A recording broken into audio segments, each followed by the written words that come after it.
Hello friends, welcome to golden career. जो भी हमारे नए स्टाफ जो एज ए बैंक पीओ और as a bank clerk join कर रहे हैं, बेसिकली जिन्होंने पिछले 1 2 3 सालों में ज्वाइन किया है या बोलें 2010 के बाद ज्वाइन किया है, मतलब 1 अप्रैल 2010 के बाद ज्वाइन किया है, सभी लोग जो भी बैंक की ओल्ड पेंशन स्कीम थी जिसमें आपकी लास्ट बेसिक का 50% प्लस उस पर एप्लीकेबल डीए जो भी लगता था वो पेंशन बनती थी, उसके पात्र नहीं हैं। तो क्या हुआ, एक नेशनल पेंशन सिस्टम जिसको हम एनपीएस के नाम से जानते हैं वो स्टार्ट हुआ। तो अगर मोटा मोटा बात किया जाए कि जो स्टाफ अभी ज्वाइन कर रहे हैं क्या एक्सपेक्टेड पेंशन रह सकती है, उसके बारे में हम बात करेंगे इस वीडियो में। एनपीएस को लेकर के जो उतना डर है, लें ना लें, बहुत से लोग नहीं लेते हैं। जहाँ भी जिस डिपार्टमेंट में ऑप्शन रहा है नहीं लेने का या लेट करने का, लोग लेट करते हैं, क्या उससे कोई फ़ायदा हुआ? एंड एक बात तो कंफर्म है कि ओल्ड पेंशन जो मिलती थी वो नहीं मिलने वाली है। तो उसके बजाय जो एनपीएस मिला है वो इतनी बुरी स्कीम भी नहीं है। जो एक डर है कि शेयर मार्केट में लगा है पैसा डूब जाएगा, तो ऐसा भी बिल्कुल नहीं है। शेयर मार्केट में आप बहुत कम रिस्क पे भी जा सकते हैं, आपका रिटर्न थोड़ा कम आएगा, लेकिन मोटे मोटे तौर पर पैसा डूबेगा नहीं। कोई भी चांस नहीं होता है डूबने का, बहुत रेयर चांसेस होते हैं कि आपका पैसा डूबे। बहुत ही एक्सपर्ट फंड मैनेजर्स होते हैं जो आपके फ़ंड को मैनेज करते हैं। सारा का सारा पैसा आपका शेयर मार्केट में नहीं लगता है। तो इन सब चीज़ों के बारे में हम बात करेंगे। एंड एक कैलकुलेटर है जो अभी की सैलरी की आपको मानते हुए कितना क्या हो सकता है, उसको मानते हुए कितनी आपकी पेंशन बन सकती है, कितना आपका एक लमसम अमाउंट बनेगा, उसके बारे में भी हम यहाँ पर देखेंगे। जितने भी लोग ये वीडियो देखेंगे तो मोस्टली सब वर्किंग लोग ही वीडियो देख रहे होंगे, तो उनके लिए बता दें कि अगर आप बैंक में जॉब कर रहे हैं एज ए क्लर्क या पीओ, तो जेएआईआईबी का कोर्स ऑली बोर्ड ने लॉन्च किया है, उसको आप ज्वाइन करिए। जेएआईबी एंड सीएआईबी एग्ज़ाम को क्लियर करिए। इस एग्ज़ाम को जब आप क्लियर करते हैं तो पहली बात तो आपको मिलता है इंक्रीमेंट का बेनिफिट। आपको एक इंक्रीमेंट एक्स्ट्रा मिलते हैं जेएआईबी के लिए और एक एक्स्ट्रा मिलता है सीएआईआईबी के लिए। और अगर आप एज ए क्लर्क बैंक में जॉब कर रहे हैं तो जेएआईआईबी के लिए एक इंक्रीमेंट और सीएआईआईबी के लिए 2 इंक्रीमेंट एक्स्ट्रा मिलते हैं। साथ ही ये दोनों एग्ज़ाम क्लियर करने के साथ ही आपको 2 साल का रिलैक्सेशन मिल जाता है प्रमोशन में। मतलब अगर आपको 6 साल में प्रमोट होना है तो वो आप 4 साल में ही प्रमोशन के लिए एलिजिबल हो जाएंगे। जो भी इंटरनल आपकी बैंक में एग्ज़ाम्स होते हैं उनमें देने के लिए, बैठने के लिए, उन पे अप्लाई करने के लिए आप एलिजिबल हो जाएंगे। वीडियो के डिस्क्रिप्शन बॉक्स में लिंक दिया हुआ है, प्लीज़ क्लिक करिए, क्लिक करके चेक करिएगा। जब आप क्लिक करेंगे तो कुछ ऐसा ओपन होगा। यहाँ पर आप ईमेल आईडी डाल के साइन अप करिएगा। बेसिक सी डिटेल मांगेगा, email ID, phone number, and उतना आप मेंशन वहाँ पर कर दीजिएगा। उसके बाद जब आप साइन अप करेंगे तो कुछ ऐसे पेज यहाँ पर ओपन होके आएगा। यहाँ पर गेट इट नाउ पे जब आप क्लिक करेंगे तो आपको वहाँ पर दिख जाएगा जो भी कोर्सेज हैं। जेएआईबी का सिर्फ मॉक चाहिए तो 1499 का है। जेएआईबी का कंप्लीट कोर्स चलिए जो कि बायलिंगुअल है, जिसमें 100 से ज़्यादा वीडियो लेक्चर्स हैं, बहुत सारी प्री रिकॉर्डेड क्लास हैं, पीडीएफ्स हैं, 15 जेएआईबी के मॉक टेस्ट हैं। ये सब हैं जिससे आपकी पूरी प्रिपरेशन हो पाएगी। वो 3999 का है और सीएआईआईबी का 4999 का है, लेकिन यहाँ पर हमें मिल रहा है 50% का ऑफ। सपोज़ यहाँ पे आपने कूपन कोड लगाया होली, जो कि कूपन कोड चल रहा है, तो ये आपको 1799 का ही पड़ गया, जो आपका 3999 का कोर्स है। और उसी तरह से आपको सीएआईबी में भी 55% का ऑफ मिल जाएगा। तो ये एक बार चेक करिएगा, एंड चेक करने के बाद अच्छे से पढ़ाई करिए, जेएआईबी एग्ज़ाम को क्लियर करिए। मई या जून में शेड्यूल्ड है ये एग्ज़ाम। एंड सैलरी तो बढ़ेगी ही, आपका मॉनेटरी बेनिफिट बहुत ज़्यादा है, साथ ही साथ प्रमोशन में भी इसका बेनिफिट है। अब देखिए, ओल्ड पेंशन स्कीम तो हो गई ख़त्म। न्यू पेंशन स्कीम में क्या हो रहा है, ये है आपका नेशनल पेंशन सिस्टम। इसमें क्या होता है कि आपका जो बेसिक प्लस डीए होता है उसको निकाल कर जो भी वैल्यू आती है उतना पैसा प्लस सेम अमाउंट उतना ही पैसा बैंक कंट्रीब्यूट करती है, और ये जमा होता है कहाँ पर, आपके एनपीएस अकाउंट में। एनपीएस अकाउंट क्या है? एनपीएस अकाउंट बेसिकली एक अकाउंट है जहाँ पर आप खुद भी कंट्रीब्यूट कर सकते हैं। साथ में जो आपका 2 तरह के अकाउंट होते हैं, tyre 1 and tyre 2। Tyre 2 account क्या है? एक ऐसा अकाउंट है जो आप खुद ओपन करा सकते हैं, जिसमें आप पैसा डाला, शेयर आपका पैसा एनपीएस में लगा हुआ है, आपको महीने भर बाद ज़रूरत लगी आप वहाँ से पैसा निकाल लेंगे। टायर 1 में ऐसा नहीं होता है। यहाँ पर खुद भी आप इसको खुलवा सकते हैं, लेकिन यहाँ पर क्या होगा, एज ए इंडिविजुअल अगर आप खुलवाएंगे, लेकिन जब आप बैंक में काम कर रहे होते हैं, किसी ऑर्गेनाइजेशन में काम कर रहे होते हैं, तो यहाँ पर ये आपका इंडिविजुअल अकाउंट की जगह ये आपका कॉर्पोरेट अकाउंट होता है। इस कॉर्पोरेट अकाउंट में क्या होता है कि आपका और एम्प्लॉयर का कंट्रीब्यूशन दोनों जमा होते हैं। ये पैसा आप नहीं निकाल सकते हैं। आपको ये पैसा जब आप 60 ईयर्स के हो जाएंगे, जब आप रिटायर होंगे तब, या आपके डेथ के केस में आपके नॉमिनी को मिल जाएगा, अगर हम बात करें रिटायरमेंट से पहले लेने की। कुछ एक कंडीशन और हैं, जैसे आपको बच्चों की पढ़ाई के लिए पैसा निकालना है या कोई बहुत ही गंभीर बीमारी हो गई है, तो उसके लिए भी यहाँ पर मैं थोड़ा सा कंफ्यूज हूँ, 20 या 25% अमाउंट निकालने का आपको मौका मिलता है, आप इतना अमाउंट निकाल सकते हैं। ठीक है, तो ये एक ओवरव्यू मैंने दिया। साथ में जितना भी पैसा जमा हुआ, माने आपने 30 साल की एज में आपकी नौकरी लग गई, ठीक है, अभी कितनी पेंशन बनेगी, कितना कटता है वो भी हम बताएंगे। 30 ईयर्स की एज में आपको जॉब लग गई, 30 साल तक कंट्रीब्यूट हुआ, मानो आपका लास्ट में 1 करोड़ रुपए इकट्ठा हो गया, तो क्या आपको रिटायरमेंट पे ये सारा का सारा मिल जाएगा? नहीं, आपके ऊपर ऑप्शन होता है। आप चाहो तो पूरे की पेंशन बनवा लो। मोटे शब्दों में बेसिकली क्या होता है, जो भी फंड आप चाहोगे जिसकी पेंशन बनती है उसकी आपको एन्युटी परचेज करनी होती है, फिर उस पर जो रिटर्न आता है उसके थ्रू आपकी पेंशन बनती है। लेकिन आप चाहें तो 60% तक का पैसा आप तुरंत विड्रॉल कर सकते हैं अपने रिटायरमेंट पे। 1 करोड़ रुपए माना आपका फंड मिला, तो 60 लाख रुपए आप जो है वहाँ पर अपने रिटायरमेंट पे विड्रॉ कर सकते हैं, लेकिन जो ये अमाउंट होगा ये आपका टैक्सेबल होता है। ठीक है, ये है एनपीएस का ओवरव्यू। आप लोग कमेंट करिएगा, डिटेल में समझना है तो बहुत डिटेल में मैं एनपीएस को बता सकता हूँ, क्योंकि एनपीएस को ही मैं बहुत अच्छे से समझा है, मैंने एनपीएस को देखा है एंड मैंने भी एनपीएस ली हुई है। तो अगर आपको समझना है कमेंट करिएगा, मैं बताऊंगा, लेकिन ये बहुत ही मोटा ओवरव्यू बता रहा हूँ कि ऐसे होता है। अब हम बात करते हैं कंट्रीब्यूशन की, कितना अमाउंट आपका बनेगा, जो मेन मुद्दे की बात है। देखिए, जब आप as a bank PO join करते हैं बैंक में, तो आपकी जो बेसिक पे होती है वो होती है 36,000, और आज की डेट में अगर हम बात करें आपके डीए की, तो हम बहुत ही मोटा अनुमान लेके चलते हैं, 33% आपका डीए है। तो यहाँ पर आप 36,000 का 33% निकाल लीजिए। उसके बाद आपका जो अमाउंट आएगा उस अमाउंट को आप क्या करिए, उसका जो है 10% निकाल लीजिए।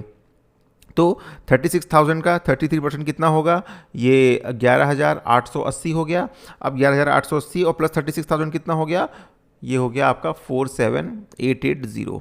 ठीक है, तो ये आपका कंट्रीब्यूशन हो गया 4788, इसका 10% 4788 हुआ। ये हो गया आप एम्प्लॉय कंट्रीब्यूशन, मतलब ये आपकी सैलरी से कटेगा। इतना ही अमाउंट आपको आपकी बैंक कंट्रीब्यूट करेगी अगर आप रीजनल रूरल बैंक में काम कर रहे हैं। अभी अगर आप काम कर रहे हैं कॉमर्शियल बैंक में, तो वहाँ पर जो कंट्रीब्यूशन है वो 14% है। ठीक है, तो इसका अगर हम 14% निकालें तो फिर ये होता है आपका 6,703 रुपये। आरआरबीज़ में भी ये हो जाएगा, लेकिन आरआरबीज़ में आपको पता है कॉमर्शियल बैंक में जो भी चीज़ें इंप्लीमेंट होती हैं आरआरबीज़ में आने में थोड़ा टाइम लगता है। तो फिलहाल हम ये मानकर यहाँ पर अपनी कैलकुलेशन करेंगे। 4788 हो गया और 6703 हो गया। तो अगर हम मंथली कंट्रीब्यूशन की बात करें तो आपका कितना हो गया, लगभग 11,491 रुपये आपका मंथली जा रहा है। ठीक है, अब ये पैसा क्या होगा, आपके एनपीएस अकाउंट में हर मंथ जाएगा। धीरे धीरे डीए बढ़ेगा, सैलरी बढ़ेगी, आपके इंक्रीमेंट लगेंगे, आपका प्रमोशन होगा, ये अमाउंट धीरे धीरे बढ़ता जाएगा और आपके रिटायरमेंट तक आपके एनपीएस अकाउंट में वहाँ पर कलेक्ट होता जाएगा, वो पैसा आपका इन्वेस्ट होता जाएगा।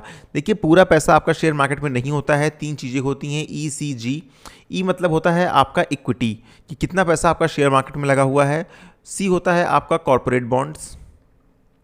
ठीक है, कॉर्पोरेट बॉन्ड्स में कितना पैसा लगा हुआ है, काफ़ी सिक्योर होता है। और उसके बाद आपकी होती हैं गवर्नमेंट सिक्योरिटीज़, ये कम्प्लीटली सिक्योर होती हैं। ठीक है, तो इसमें आप कर सकते हैं। इसमें आप चाहें तो शेयर मार्केट में जितना भी कंट्रीब्यूशन हो रहा है उसका सिर्फ 25% लगाएं, बाकी पैसा आप इसमें डिवाइड कर सकते हैं। सपोज 25% आपने यहाँ पे कर दिया और 50% आपने गवर्नमेंट सिक्योरिटीज़ में कर दिया, तो ये पैसा आपका पूरी तरह से सेफ है और ये पैसा सिर्फ आपका रिस्क पे लगा हुआ है। लेकिन जितना ज़्यादा पैसा आप इक्विटी पे लगाएंगे, पैसे का रिस्क भी उतना बढ़ेगा, लेकिन ग्रोथ होने के मतलब रिटर्न आने के चांस भी उतने ज़्यादा रहेंगे। मैं प्रेजेंटली अपने खुद के एनपीएस अकाउंट की बात करूं तो मैंने 75% पैसा जो है वो लगा रखा है इक्विटी में। शेयर मार्केट के नाम से डरते हैं, लेकिन आपका एफडी में जो रिटर्न आता है वो निगेटिव होता है, बहुत ही लॉस की मैटर है। अगर आप शेयर मार्केट में या एनपीएस में पैसा लगाते हैं तो लॉन्ग टर्म में जो रिटर्न आता है बहुत अच्छा आता है।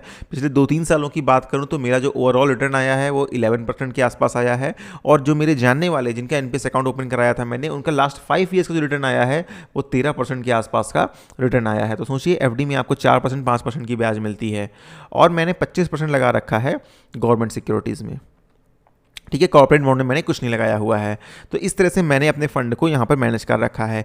आपका भी जब एनपीएस अकाउंट ओपन होगा या आप बैंक में जॉब कर रहे हैं वहाँ पर ओपन है, तो अपना फंड अपना एनपीएस अकाउंट लॉगिन करके खुद चेंज कर सकते हैं।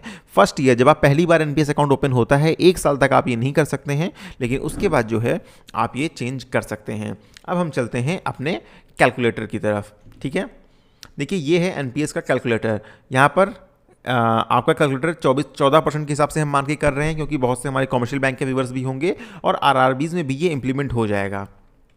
एज हम मानते हैं यहाँ पर 30, तो 30-60 में रिटायर होंगे, 30 साल के लिए आपका पैसा जो है इन्वेस्ट होगा, 0 मान लेते हैं।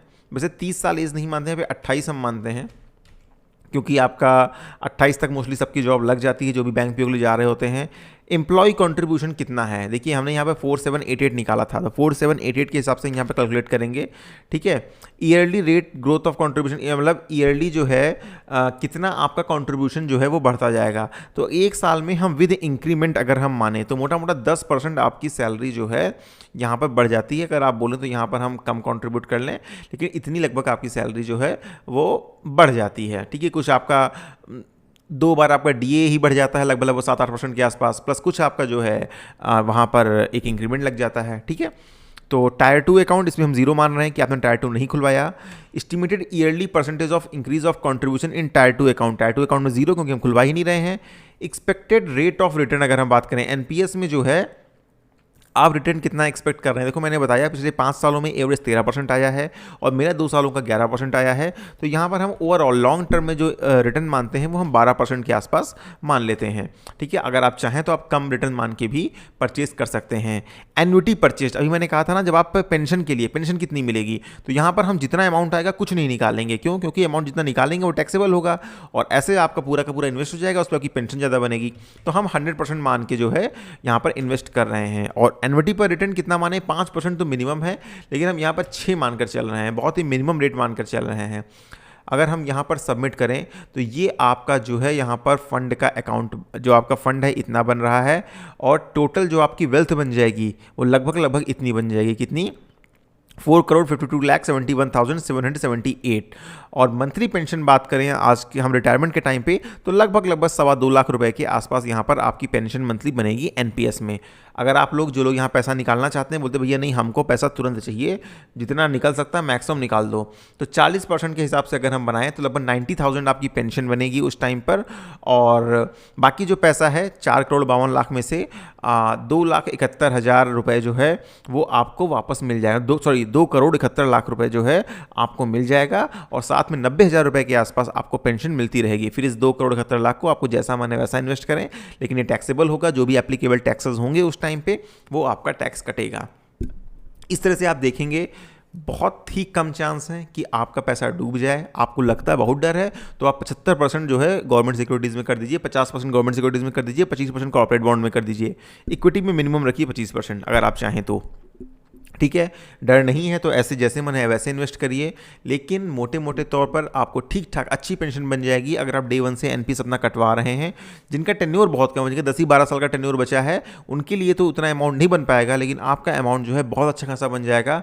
इसमें हमने 10% ही इंक्रीमेंट जोड़ा है, लेकिन सोचिए कितने बाईपर्टेट सेटलमेंट्स होंगे, आपका वेज रिवीजन होगा, बढ़ेगा, तो इससे ज़्यादा ही आपका यहाँ पर फंड लास्ट में बनेगा जा करके। और अगर आप पूरे फंड की जो है जितना फंड आपका कलेक्ट हुआ पूरे की पेंशन बनवाएंगे तो अच्छी खासी यहाँ पर पेंशन बनेगी। फिर जब आप एन्युटी परचेज करते हैं तो भी वहाँ पर आपको बहुत से ऑप्शन मिलते हैं कि भाई आप पेंशन खुद के लिए चाहते हो या खुद की डेथ हो गई फिर अपनी वाइफ के लिए भी चाहते हो या अपने हस्बैंड के लिए भी चाहते हो, फिर वाइफ हस्बैंड दोनों की डेथ हो गई तो जो आपका कॉर्पस था, जो आपका अमाउंट बचा था, क्या वो चाहते हो आपके बच्चों को वापस, आपके जो डिपेंडेंट हैं उनको उतना पैसा भी मिल जाए, तो अकॉर्डिंगली आपका वैरी हुआ करता है अमाउंट। और ओवरऑल जो है ठीक ठाक स्कीम है, डेफिनेटली ओल्ड पेंशन स्कीम में से बेहतर नहीं है, लेकिन जो भी स्कीम है उसमें ऐसा भी नहीं है कि बिल्कुल पेंशन आपकी नहीं बनेगी। तो उम्मीद करता हूँ वीडियो आपको पसंद आई होगी। किसी भी रीजन से अगर आपको अच्छी लगी है, इसको जितना ज़्यादा हो सके जो भी लोग जॉब कर रहे हैं उनके साथ शेयर करिएगा। एंड ऑली बोर्ड का लिंक एक बार डिस्क्रिप्शन बॉक्स में जरूर चेक करिएगा। Thank you and all the very best for your future.